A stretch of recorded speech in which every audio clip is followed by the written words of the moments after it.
Diyos, o kakong Ginoo. Kawan meng malinis ing puso ko, o kakong Diyos, o kakong Ginoo. Sa gipan maingge ko, o Diyos ko, at iligtas mo ko king kamatayan. Kanita matulak kong isalita, hingke kang pamagli.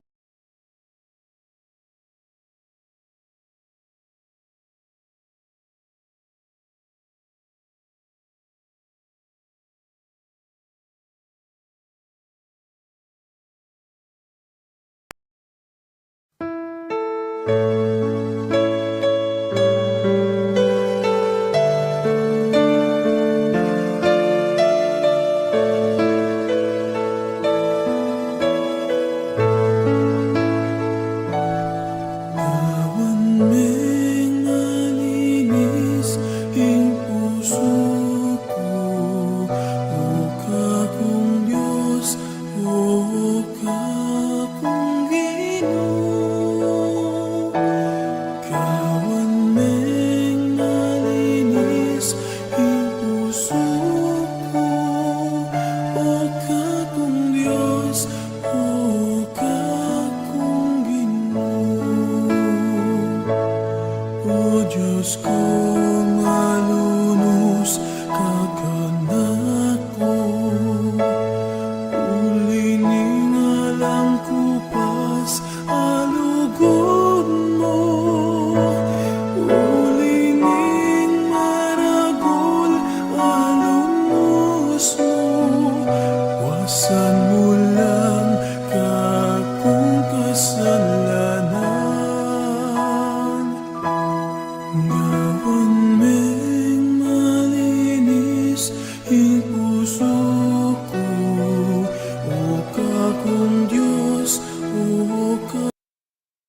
O kakong Ginoo,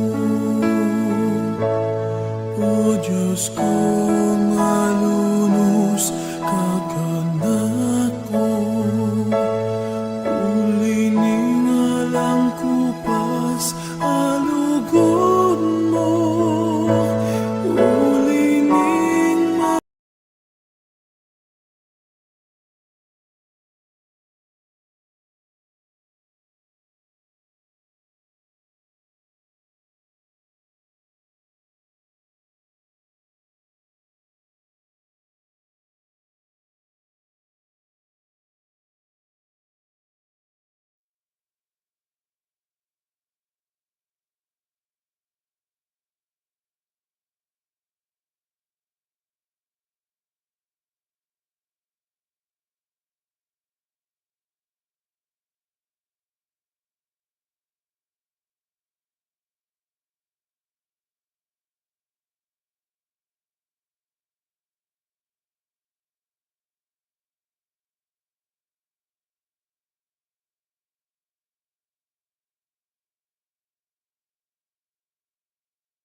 Eden in the east, and placed there the man whom he had formed.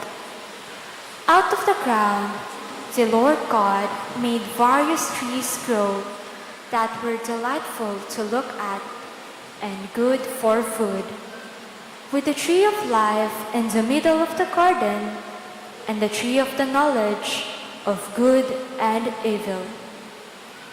Now the serpent was the most cunning of all the animals that the Lord God had made. The serpent asked the woman, "Did God really tell you not to eat from any of the trees in the garden?" The woman answered the serpent, "We may eat of the fruit of the trees in the garden. It is only about the fruit of the tree in the middle of the garden that God said, 'You shall not eat it or even touch it, lest you die.'" But the serpent said to the woman, "You certainly will not die. No, God knows well that the moment you eat of it, your eyes will be opened, and you will be like gods who know what is good and what is evil." The woman saw that the tree was good for food, pleasing to the eyes, and desirable for gaining wisdom. So she took some of its fruit and ate it. And she also gave some to her husband, who was with her, and he ate it. Then the eyes of both of them were opened, and they realized that they were naked. So they sewed fig leaves together and made loincloths for themselves. The word of the Lord. Thanks be to God. Merciful, O Lord, for we have sinned. Be merciful, O Lord, for we have sinned. Have mercy on me, O God, in your goodness. In the greatness of your compassion, wipe out my offense. Thoroughly wash me from my guilt, and of my sin cleanse me. Be merciful, O Lord, for we have sinned. Be merciful, O Lord, for we have sinned. For I acknowledge my offense, and my sin is before me always. Against you only have I sinned, and done what is evil in your sight. Be merciful, O Lord, for we have sinned. Be merciful, O Lord, for we have sinned. A clean heart create for me, O God, and a steadfast spirit renew within me. Cast me not out from your presence, and your Holy Spirit take not from me. Be merciful, O Lord, for we have sinned. Be merciful, O Lord, for we have sinned. Give me back the joy of your salvation, and a willing spirit sustain in me. O Lord, open my lips, and my mouth shall proclaim your praise. Be merciful, O Lord, for we have sinned. Be merciful, O Lord, for we have sinned.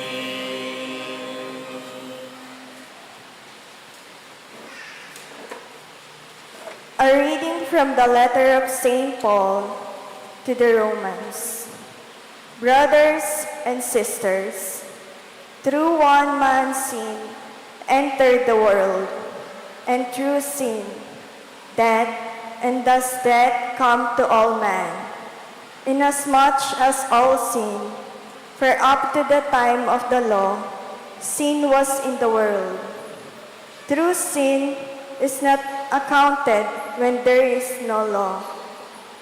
But death reigned from Adam to Moses, even over those who did not sin, after the pattern of the trespass of Adam, who is the type of the one who was to come. But the gift is not like the transgression. For if by the transgression of the one, the many died, how much more did the grace of God and the gracious gift of the one man Jesus Christ overflowed for many? And the gift is not like the result of the one who sinned. For after one sin, there was the judgment that brought condemnation. But the gift, after many transgressions, brought acquittal. For if, by the transgression of the one, death come to reign through the one, how much more will those who receive the abundance of grace and of the gift of justification come to reign in the life through the one Jesus Christ? In conclusion, just as through one transgression, condemnation came upon all, so through one righteous act, acquittal and life come to all. For just as through the disobedience of the one man, the many were made sinners, so through the obedience of the one, the many will be made righteous. The word of the Lord. Thanks be to God.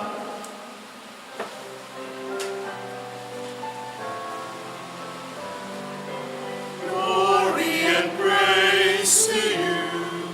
Glory and praise to you.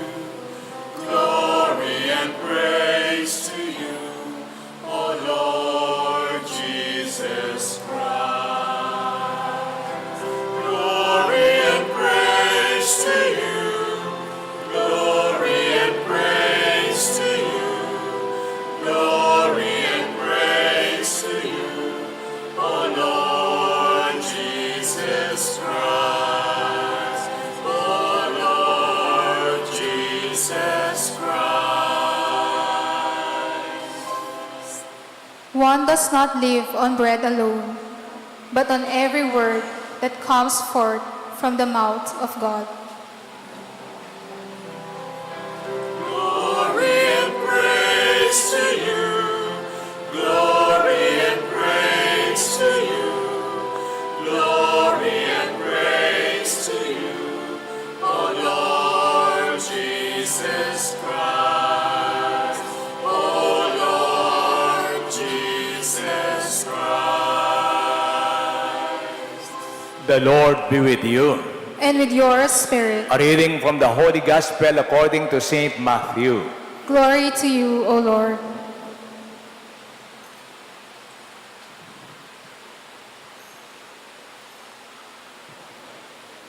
Jesus was led into the desert by the Spirit to be tempted by the devil. He fasted 40 days and 40 nights, and afterward was hungry. The tempter approached and said to him, "If you are the Son of God, command these stones to turn into bread." Jesus replied, "Scripture has it, that on bread alone is man to live, but on every utterance that comes from the mouth of God." Next, the devil took him to the holy city, set him on the parapet of the temple, and said, "If you are the Son of God, throw yourself down. Scripture has it, He will bid His angels take care of you. With their hands they will support you, that you may never stumble on a stone. Jesus answered him, Scripture has it, you shall not put the Lord your God to the test. The devil then took him to a lofty mountain peak and displayed before him all the kingdoms of the world in their magnificence, promising, All this will I bestow on you if you prostrate yourself in homage before me. At this Jesus said to him, Away with you, Satan. Scripture says, You shall do no homage to the Lord your God, Him alone shall you adore.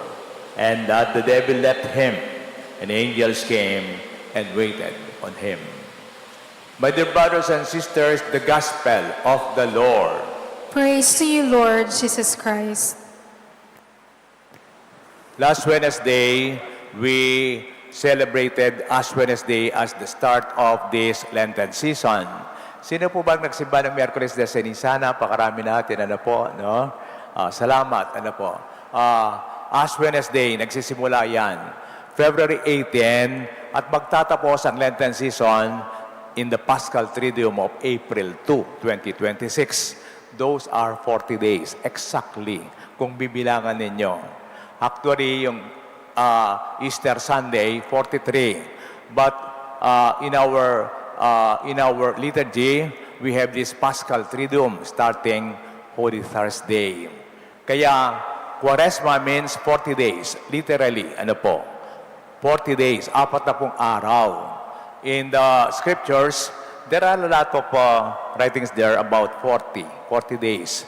Remember, 40 days of the floods, the great floods, 150 days of rains, and 40 days, 40 nights of floods during the time of Noah.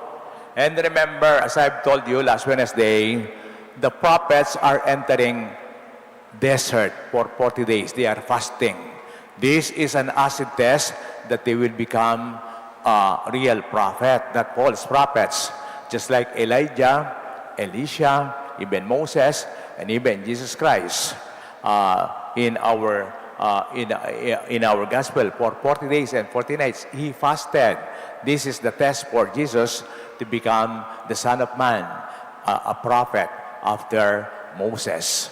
And then, of course, 40 days after Jesus' resurrection in Luke chapter 1, 40 days din yon, He ascended into the heaven. Pagbabago lang yan.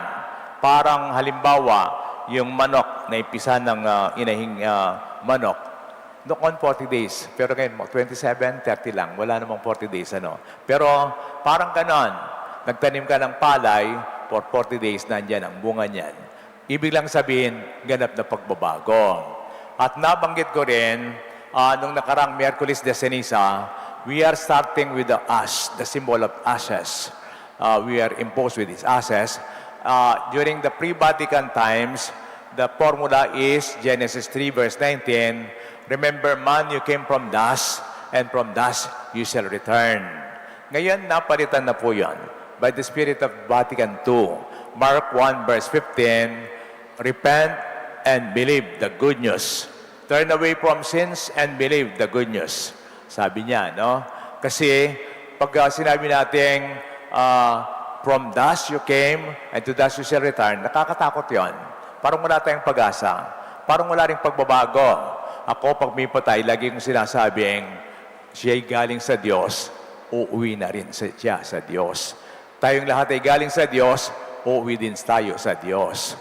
Ang tatlong pagbasa, my dear brothers and sisters, they have only one in common about sinfulness. And of course, the effect of sin is death, kamatayan, ang epekto nito. In our first reading from the book of Genesis, the fall of man and also woman, ang pagbagsak o ang pagkakasala ni na Adan at Eva, tinukso sila ng Diablo. At ganoon din, tinukso sila. Sila yung natukso. Ano yung tukso? Maganda yung tukso ng Diablo. Sabihin ko sa inyo, di naman nakakatakot. Kaya nga natutukso tayo. No? For example, sabi ng Satanas, yung serpent, kainin mo ito, napakasarap. Napakasarap nito. Kainin mo, magiging kamukha ka ng Diyos. Sabi ni Eva, hindi po pwede, bawal sa amin. Sinabi ng Panginoon, lahat ay pwede namin kainin, maliban lamang yan, sa bungang yan. Diyos ko, ang daming bunga na pwedeng kainin, siguro libo-libo yon. Ba't doon pa siya kumain? Masarap ang tukso. Manyamaning bawal, kapatid ko. Kaya kami pong diabetic, masarap yung ice cream, yung chocolate, yung leche plan. Ay, ditak mo, di naman panulo. May gamot naman. Totoo, ay, yan ang tukso. Sabi ko nga, kung minsan gayuma din ang tukso. Ganun din, in our second reading, sabi ni St. Paul, Romans chapter 5, sin entered through a man, through Adam, and sin. And salvation will come through one man, the Lord Jesus Christ. Tao ang magliligtas sa atin. Kaya nga, sa ating ebanghelyo, si Jesus ay natukso, pero hindi siya nagkasala. Hindi pareho ang tukso. Kapag ikaw ay natukso, tukso pa lang yan. Hindi ka pa nagkasala. Si Jesus ay natukso, pero hindi siya nagkasala.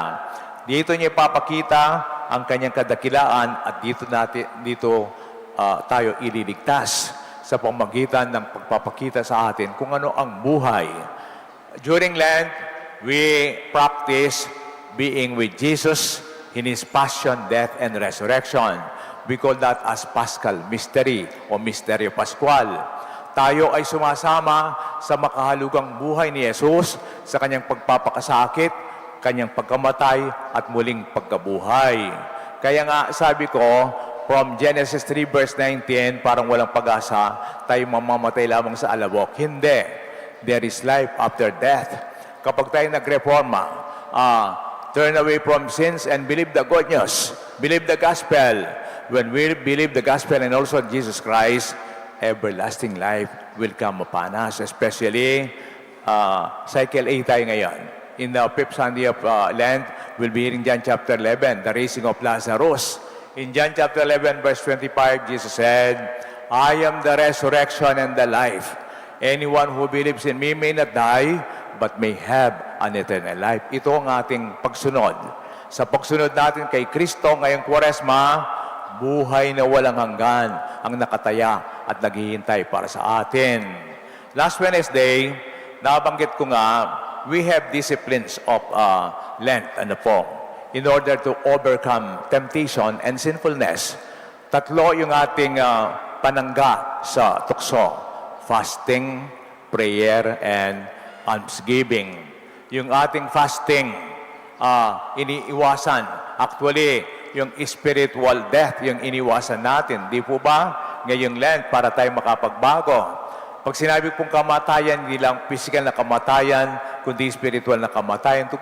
Tulad ng pagiging makasalanan, tayo nagsisisi sa ating mga kasalanan.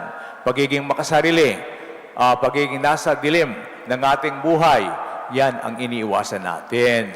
Alam po ninyo, ang pinakamalaking kahinaan natin para na masunod natin ito ay ang pagkatakot. Lahat tayo ay may takot. Ita mo ang daranas tamong takot. Nepo, dengalwa, tatakot la krembulati. Niya pong seminarista kami, niya karagula katawan, takaklasiko, tatakot niya karang ipas. Takot siya sa mga ipis. Ang laking katawan niyan, takot siya sa ipis. Pag ibibigay mo sa kanyang ipis ay, panumbukana ka. Panumbukana ka niya, katakot ka rin ipas. Yan po tatakot ka rin ahas, ka rin ubingan ng pong Keng Heights. Altophobia nga rata kanita Pag tayo umaakyat sa mataas, parang gusto mong lumundago, kaya parang nahihilo ka. Anong gagawin? Sabi ng mga psychologists, upang ma-prevent yung takot natin, overcome it by facing it. Harapin mo kung ano man ang pagkatakot mo. Isanin mo yung kekang sarili. Nasa pagsasanay yan. Darating yung panahon, limbawa, kahit takot ka sa ipis, paglalaruan mo lang yan. Ako yung ahas, yung sawa, pwede ko nang mahawakan. Pati yung albino, pwede ko lagay dito. Nasa practice yan. Nag-40-day retreat kami when we were about to be ordained as deacons. 1991 yon, before pinatubo, sa Tagaytay. Alam po ninyo, may takot ako sa heights, kahit sa second floor yung balcony o sa quarter natin, siguro hindi ka makaakyat naman ako, pero hindi ko makapunta sa tagiliran na ganyan. Parang ko'y natatakot. Gusto mong lumundag. Altophobia ang tawag doon. Alam niyo pong ginawa sa akin, nagpunta kami sa Palace in the Sky, yung pinakamataas na bahagi ng Tagaytay. Yung aking mentor, psychologist siya, lumapit ka dito. Pumunta tayo dito. Yung sa balcony, pinakagilid, ay Diyos ko, nakapikit akong ganyan, lumalapit doon. At nakapunta ako. Tapos tingnan mo yung sa ilalim. Tingnan mo yung mga sasakyan, parang mga langgam lamang. Ay, ang taas. Nakakatakot. Pero sa bandang huli, nung ako'y, minotivate, nakasampa ako sa terrace. Nakaupo pa ako doon. Nawala yung takot ko sa heights, ano? Ganon din sa kamatayan. Sinong hindi takot mamatay sa inyo? Lahat tayo'y takot sa kamatayan. Pero kapag nakita natin ang misteryo ng pinagdiruag nating Kwaresma, the passion, death, and resurrection of Christ, merong halaga, merong kahulugan ang kamatayan, merong pagkabuhay na muli. May halaga ang ating pagsasakripisyo, may halaga ang ating mga pasaning krus, may halaga ang ating pagpapakasakit. Kaya pala kaming mga may sakit at saka senior citizen, salamat, 2 years na akong hindi nagpa-fasting, ano? Dahil, yun nga, may sakit at the same time, senior. Kasi dumarating sa amin, kahit gusto namin kumain, hindi kami makakain. Di tulad ninyo, inaawat. Yung tatlong sabi kong panangga sa kamatayan, physical o spiritual, sa pagiging makasarili, number 1, fasting. Ba't tayo nagpa-fasting? 2 na lamang fasting natin, Ash Wednesday and Good Friday. Ay, may kapangan ko pang babi niyang Merkulis de Ceniza nga mo, Pero every Friday is abstaining from meat, ano? Every Friday po yon. Kaya pa mong babi, may ayawatin kay kayong sarili, king karne, o kayong pangkasalanan. Ganun lang yan. It's a spiritual discipline. Kung sa karne, hindi mo makokontrol ang sarili mo, sa mga kasalanan pa, o kaya sa halimbawa, corruption, king pamangupit. Anyapin natin ang mga alternative. Yung iba, nabanggit ko ng Merkulis de Ceniza, pwedeng alternative. Halimbawa, nagsisindi kayong sigarilyo, for 40 days, iwasan nyo. Ay, kumilaring kusindi. Ingka na akong gulong-gulungan, sasakit yung ara. Tutupin ita, mantutu, tukso niya ng diablo ita. O kaya namin, pwedeng eminom, alak, pwedeng ekminom. Ala kong ganang mag-opres ng ekuminom. Tutupin ita, hindi. Sinanay kayo ng diablo o ng talasawa, with your respect, Hindi pwedeng hindi ko sumiping. Laging mainit ang ulo ko pag hindi ko sumiping. Totoo ba yan? Hindi. Tuksula ng diablo yon. My dear brothers and sisters, this first Sunday of Lent, Jesus reminds us of the Spirit in Him. Kaya natin.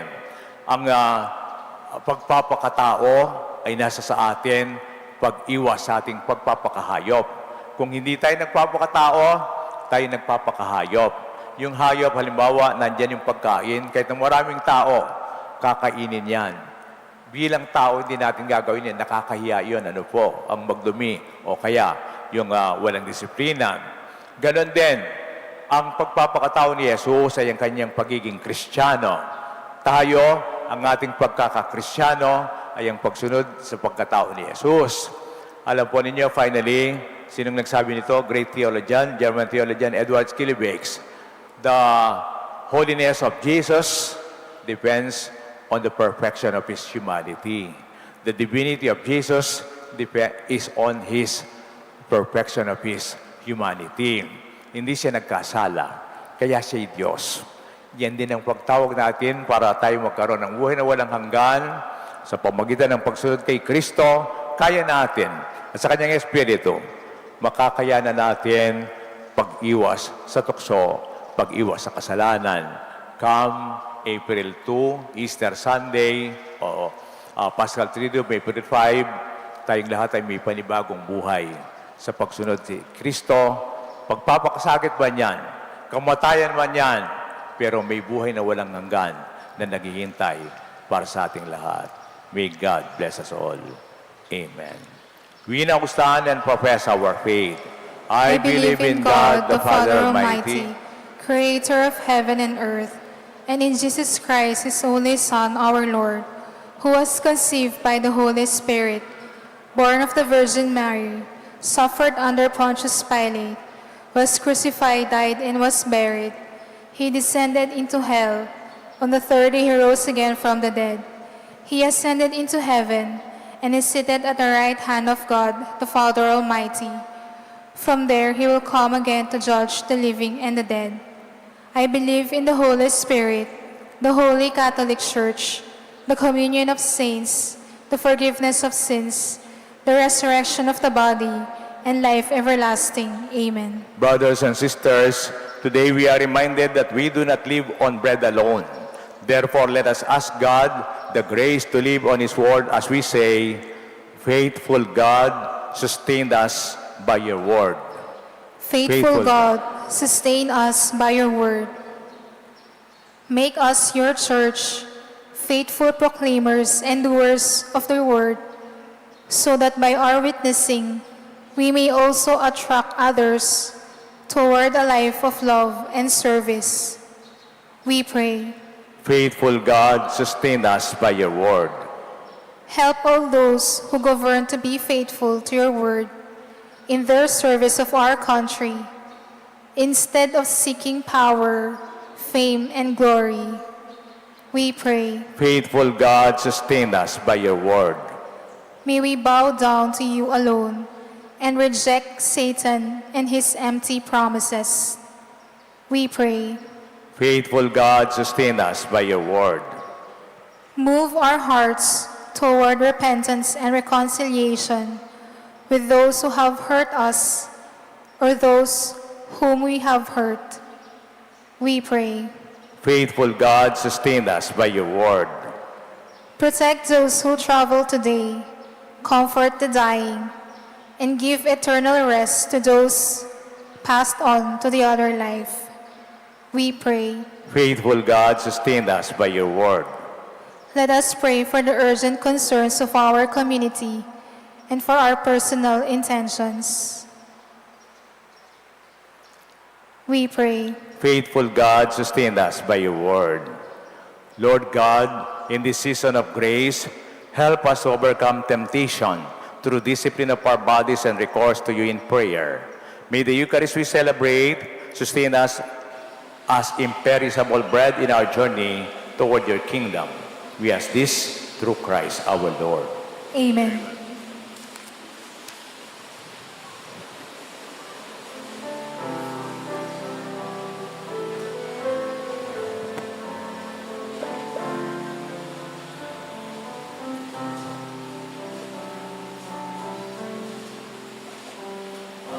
Blessing cup is a communion with the blood of Christ, and the bread we break, it is a sharing in the body of the Lord. How can we make our return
Gracious and merciful God,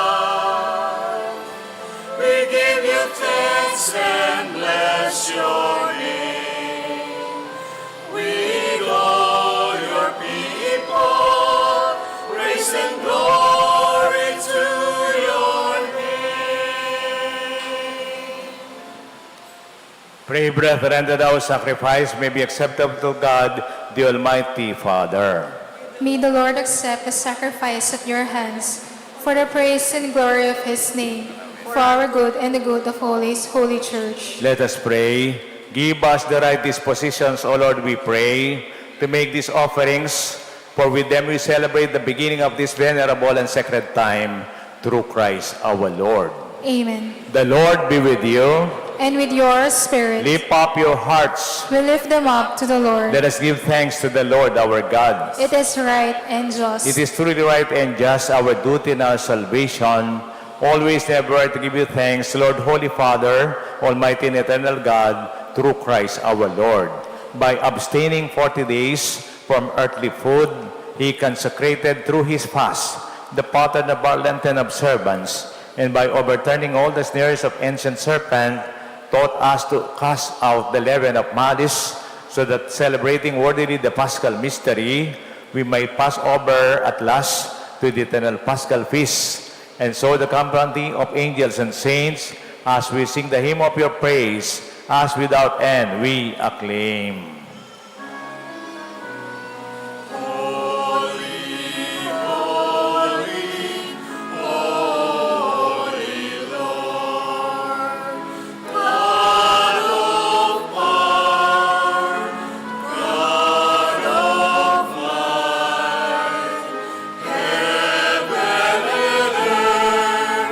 Are full of your glory, Hosanna, Hosanna, Hosanna in the highest.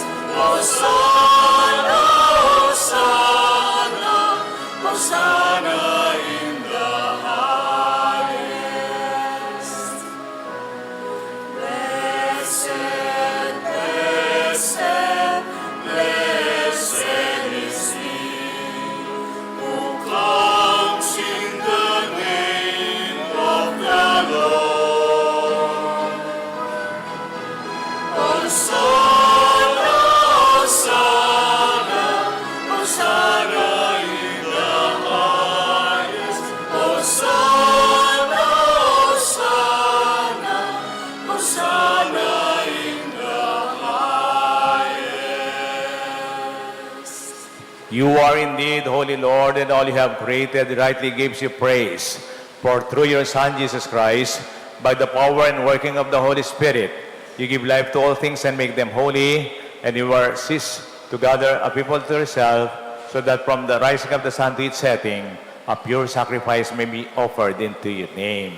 Therefore, O Lord, we humbly implore you, by the same Spirit, graciously make them holy, that these gifts we have brought for you in consecration, that they may become for us the body and blood of our Lord Jesus Christ, at whose command we celebrate these mysteries.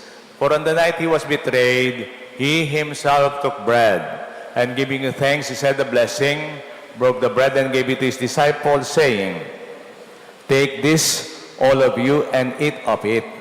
For this is my body, which will be given up for you."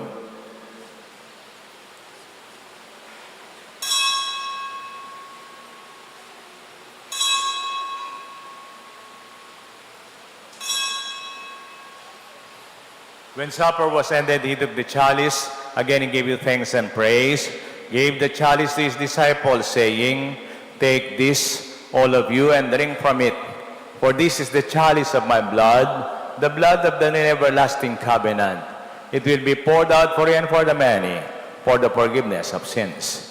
Do this in remembrance of me."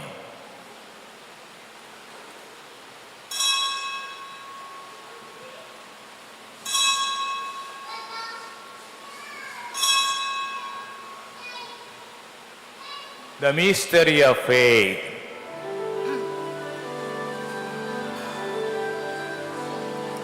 Lord, by your cross and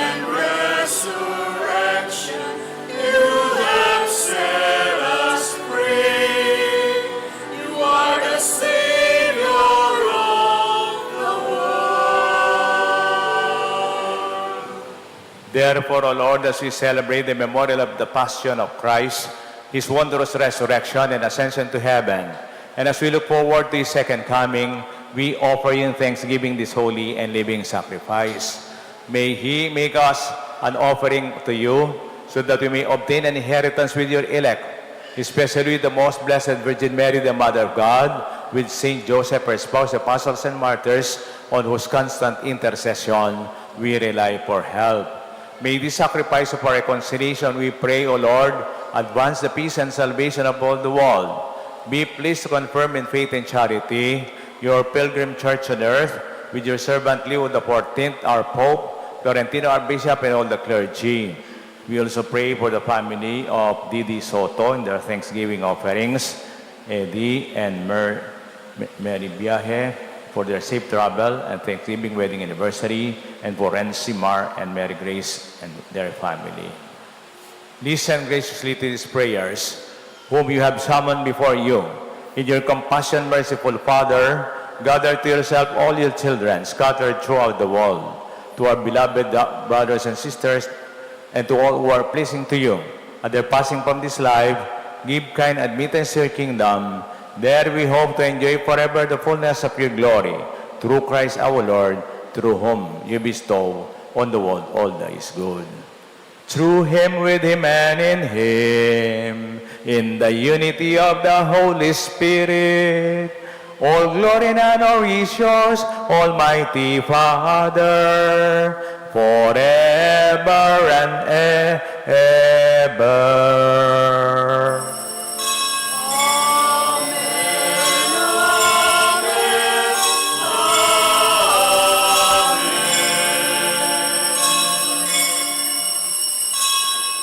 God is a loving and a forgiving Father. At the Savior's command and for by divine teaching, we dare to pray.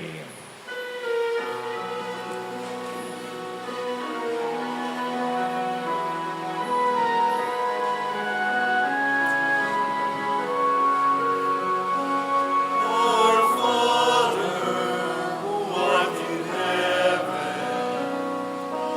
hallowed be thy name.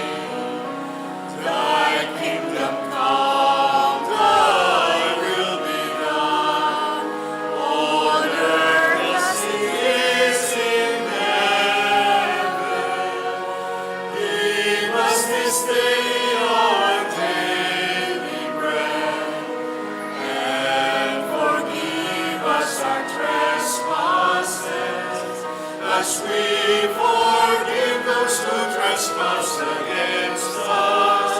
And lead us not into temptation, but deliver us from evil. Deliver us, Lord, we pray, from every evil, and grant us peace in our days, that by the help of your mercy, we may be always free from sin and safe from all distress, as we wait the blessed hope and the coming of our Savior, Jesus Christ. For the kingdom, the power, and the glory are yours, now and forever.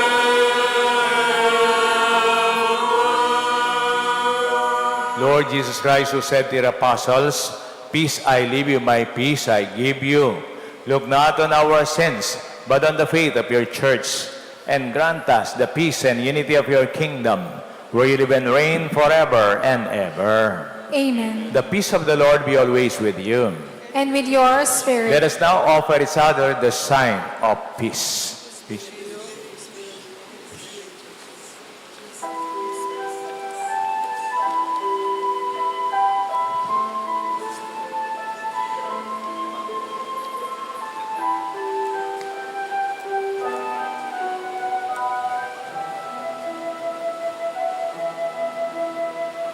Lamb of God, you take away the sins of the world. Mercy, have mercy on us. Lamb of God,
My dear brothers and sisters, behold, this is our Lord Jesus Christ, who offered his life to save us from our sins. Happy are we to receive him in this Holy Communion. Lord, I am not worthy that you should enter under my roof, but only say the word, and my soul shall be healed.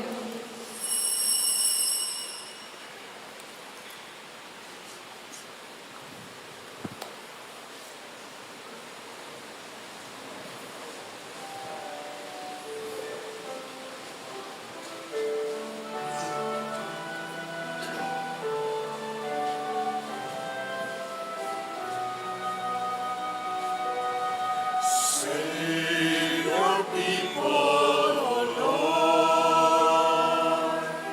Show us the way to come home. We have been wandering far from your love. Save your people, O Lord. One thing I ask, O Lord, is I seek to dwell forever in your house, that I may gaze on your loveliness all the days of my life. Save your people, O Lord. Show us the way to come home. We have been wandering far from your love. Save your people, O Lord. For you will hide me in the shelter of your wings, and from the arrows of my foes. You set me high on a mountain top. Save me from my distress. Save your people, O Lord. Show us the way to come home. We have been wandering far from your love. Save your people, O Lord. Listen, O Lord, to the sound of my call, for I acknowledge my offense. Wash me and I shall be purified. I shall be whiter than snow. Save your people, O Lord. Show us the way to come home. We have been wandering far from your love. Save your people, O Lord. Save your people, O Lord.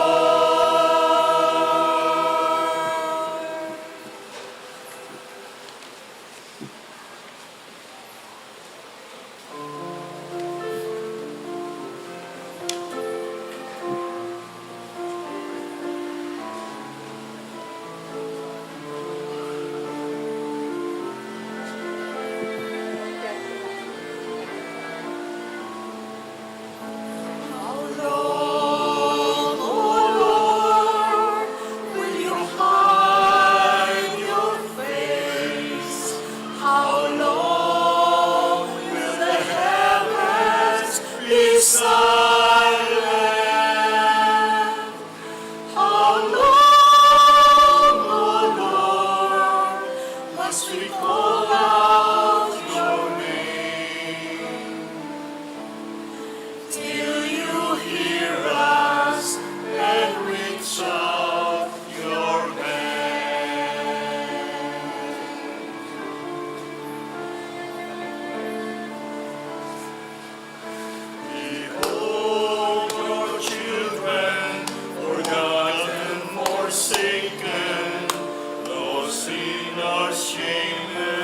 sadness.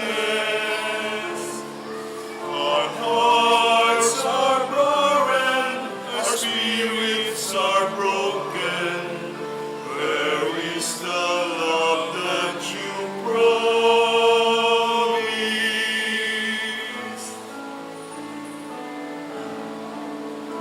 How long, O Lord, will you hide your face? How long will the heavens be silent? How long, O Lord, must we call out your name? Till you hear us and reach out your hand.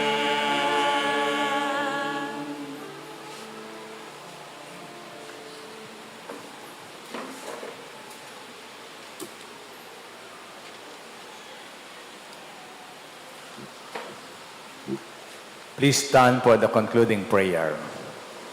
Let us pray. Keep safe, O Lord, those whom you have saved by your kindness, that redeemed by the passion of your Son, we may rejoice in his resurrection, who lives and reigns forever and ever. Amen. Muli ako'y nagpapasalamat sa lahat ng tumulong nung nakarang piyesta at kahapon po sa ating Concordia Pilgrimage. Maraming salamat po sa lahat ng tumutulong. At this coming Thursday, February 26, meron tayong kumpisalang bayan. Yung gustong mangumpisal, yun po yung opportunity na tayo makapag-umpisal this Lenten season. Ano po? Our church is asking us just only kahit na once a year makapag-confess tayo. And this is an opportunity. Thursday, February 26, alas 6 ng gabi. Hanggang matapos kayo, mga 10 po yung paring darating dito para makapagpa-confess. Kaya, pati na yung mandated organization, kailangan dumating kayo, yung mga members, para maraming magkonpisal. Salamat po. The Lord be with you. And with your And may spirit. the Almighty God bless you, the Father, the Son, and the Holy Spirit. Amen. Our Mass is ended. Let us now go in peace, glorifying the Lord by your life. Thanks be to God. Good evening to everybody.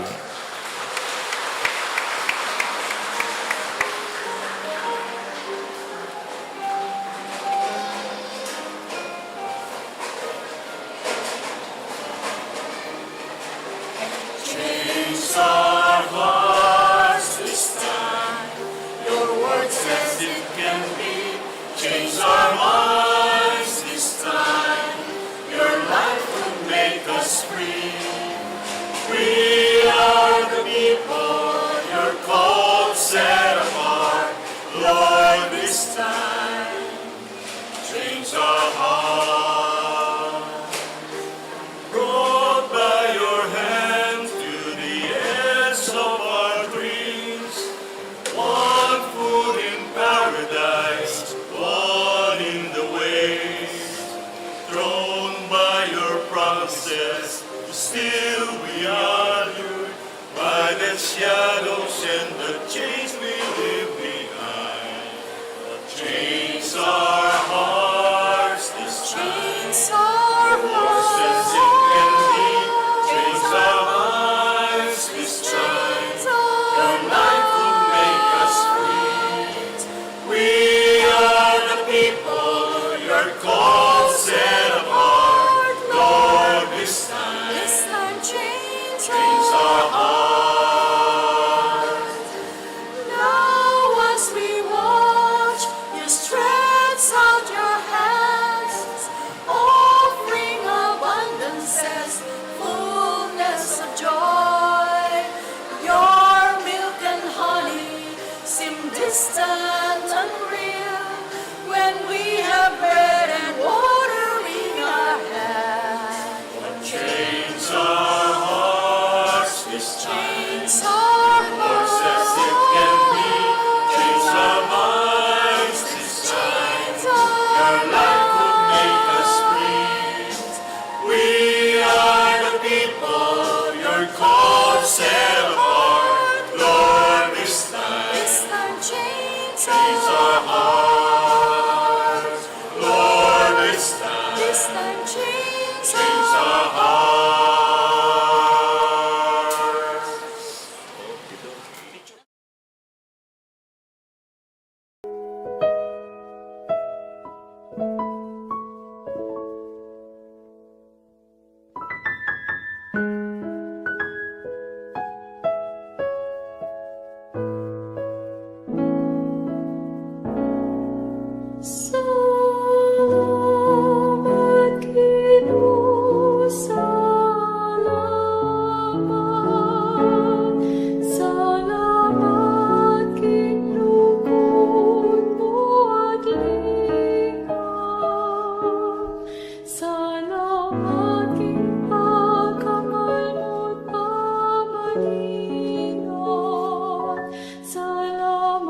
King.